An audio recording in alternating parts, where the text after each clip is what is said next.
안녕하세요. 화학자 장홍재입니다. 식생활이 다양해져서 매일 먹진 않는 분들도 계시지만 그래도 우리가 웬만해서는 매일 먹는 빼놓을 수 없는 곡물 바로 쌀입니다. 쌀에는 탄수화물이 너무 많아 다이어트나 체중 관리에 좋지 않다거나 쌀이 다른 곡물과 비교해 어떤 장점 혹은 단점을 가지고 있는지에 대한 이야기는 아닙니다. 이미 지겨울 만큼 들어보셨을 현미란 무엇이고 건강에 왜 더 좋은지에 대한 이야기도 아닙니다. 저는 얼마 전 인도 카레 식당에 가서 밥을 시켰다가 찰기가 전혀 없는 길쭉한 쌀밥을 받았습니다. 항상 갈 때마다 속는데 그래도 이제 먹을만 합니다. 흔히 인디카 품종이라 불리는 세계 쌀의 90%를 차지하는 쌀이기도 하고 바스마티라는 더 초기 품종의 쌀도 있습니다. 동남아시아에서 주로 재배해 먹는 자스민 쌀을 비롯해 쌀의 종류는 어마어마하게 많습니다. 이 많은 이야기들을 뒤로하고 오늘 들려드릴 이야기는 바로 쌀뜨물의 화학입니다. 사실 저는 과학 전람회 심사위원을 비롯해 초중고 학생들의 연구 프로젝트나 동아리 활동을 살펴본 적이 이래저래 있었습니다. 그리고 가장 많이 보이는 연구의 주제가 쌀뜨물이나 식물 추출물을 이용한 보습크림에 대해서입니다. 쌀뜨물에 대한 연구에서 잘 고려되지 않는 요건들이 여럿 보였기 때문에 이번 기회에 이야기해 보겠습니다. 쌀뜨물은 밥을 지을 때 쌀을 씻는 과정에서 간단히 얻어집니다. 그런데 쌀을 씻으면 씻을수록 나오는 쌀뜨물의 농도는 점차 묽어지죠. 보통은 당연히 첫 쌀뜨물은 먼지나 오염이 있을까 버리고 두 번째부터 모으곤 합니다. 세면이나 머리를 감을 때 쓸 수도 있고 찌개를 끓이거나 요리를 할 때도 사용할 수 있습니다. 실제로 쌀뜨물을 이용한 피부 관리가 효과가 있다 해서 여러 피부 관리 제품들도 판매되고 있습니다. 흔히 쌀뜨물에 들어있는 성분을 검색하면 다음과 같이 영양소에 대한 정보 위주로 찾아볼 수 있습니다. 대부분이 탄수화물, 즉 전분이며 이로 인해 하얀색의 모습을 갖게 됩니다. 쌀을 씻을 때 퍼지는 하얀색 성분은 먼지나 불순물이 아니라 쌀 겉에 가루 형태로 말라붙어 있는 전분인 셈입니다. 쌀의 거의 대부분이 탄수화물이기 때문입니다.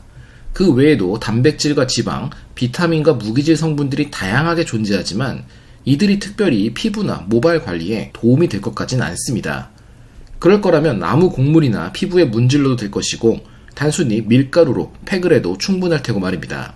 조금 더 구체적으로 피부 노화 방지 등의 가장 중요한 요소인 항산화 기능에 초점을 맞춰 살펴본다면 자주 언급되지 않는 성분들을 찾아볼 수 있습니다.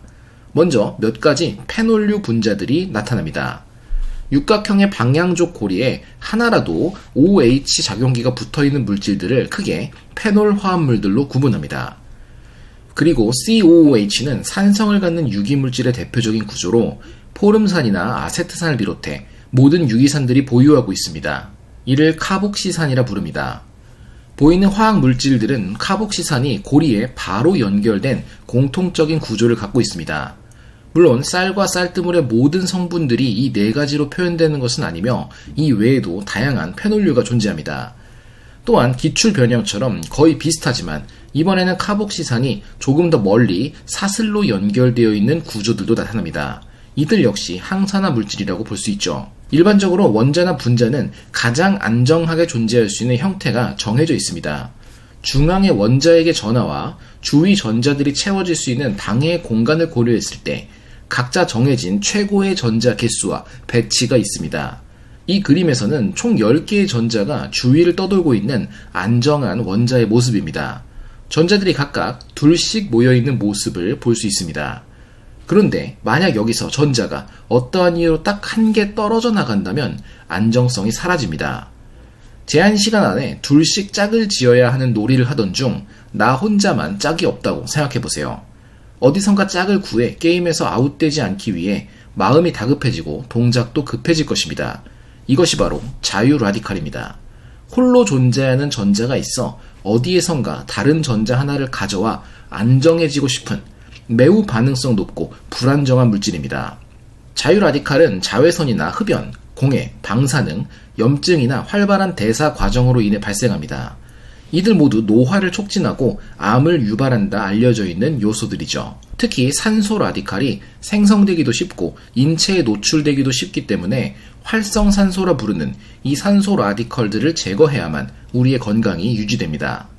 항산화제라는 명칭을 들어보셨듯이 라디칼에게 전자를 제공하고도 혹은 빼앗기고도 안정하게 버텨낼 수 있는 물질들이 있습니다. 앞서 살펴본 페놀류들은 모두 항산화제에 속합니다. 전자가 풍부하며 공명구조를 갖는 벤젠 고리가 레디컬 상태가 되어도 문제없이 해결할 수 있도록 만들기 때문입니다. 초콜릿을 비롯한 항산화성 식품에 함유된 폴리페놀 역시 페놀이 고분자로 연결된 거대한 물질이기 때문에 매우 효과적인 항산화 기능이 가능한 것입니다.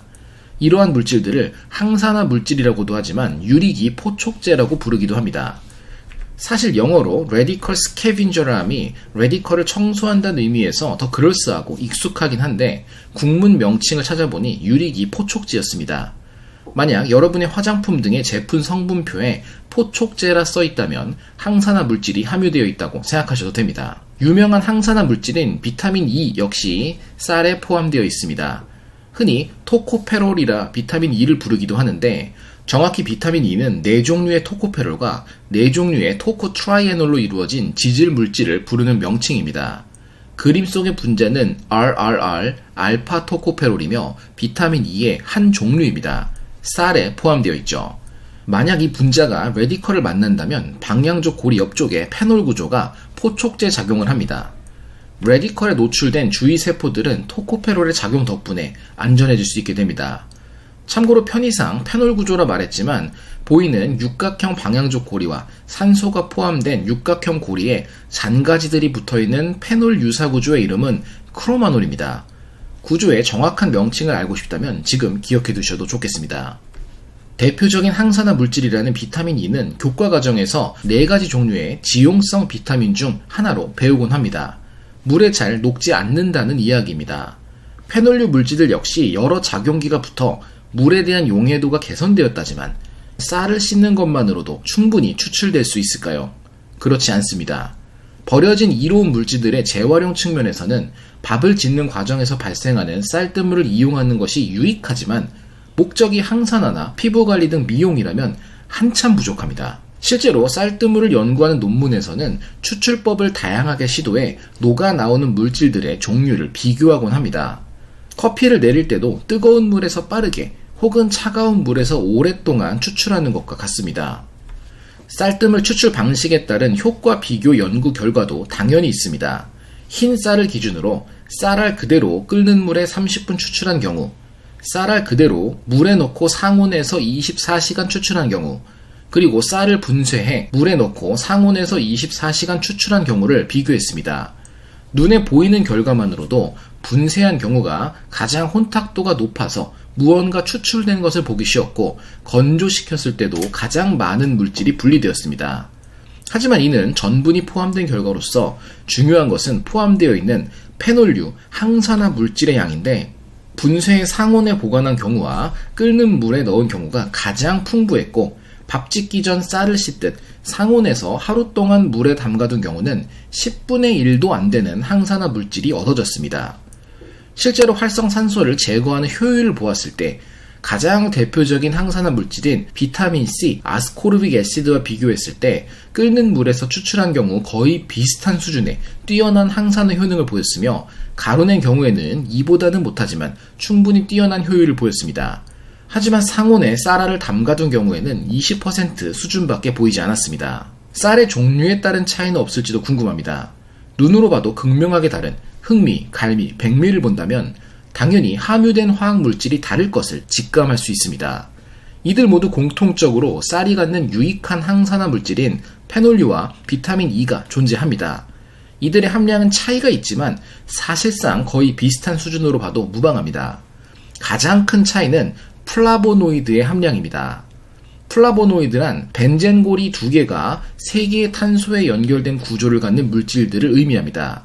고리수나 탄소수의 차이는 기준에 따라서 변동이 있을 수 있지만 일반적으로 가장 대표적인 플라보노이드인 플라본의 구조를 본다면 지금의 기준이 성립함을 확인할 수 있습니다. 이중결합과 단일결합이 번갈아 배열된 길이에 따라 화학물질이 흡수하는 색상이 달라진다고 이야기한 적이 있습니다. 공액계라 불리는 원리이며 이들이 풍부할수록 쌀이 더 어두운 색깔로 보이는 이유라고 설명할 수 있겠죠. 플라보노이드 중 쌀의 색이 어둘수록 풍부한 물질은 안토사이아닌 혹은 안토시아닌입니다. 블루베리나 포도, 적양배추, 가지나 검은 콩 등 눈으로 봤을 때 보라색이거나 검은색을 갖고 있는 농작물에는 안토시아닌이 무조건 많이 들어있습니다. 수업 시간에는 적양배추를 끓여 안토시아닌을 추출하는 실험을 하는 경우가 많습니다. 안토시아닌은 용액의 산성도에 따라 색상이 극명하게 바뀌기 때문에 미지 용액의 산성도를 분간하는 지시약으로 사용할 수 있기 때문입니다. 하지만 지금 중요한 것은 안토시아닌이 매우 뛰어난 항산화 물질이라는 부분입니다. 페놀류 물질과 유사한 구조가 있어 동일한 방식으로 자유 레디컬들을 제거합니다. 결국 안토시아닌이 많다면 항산화 효과도 뛰어난 셈입니다.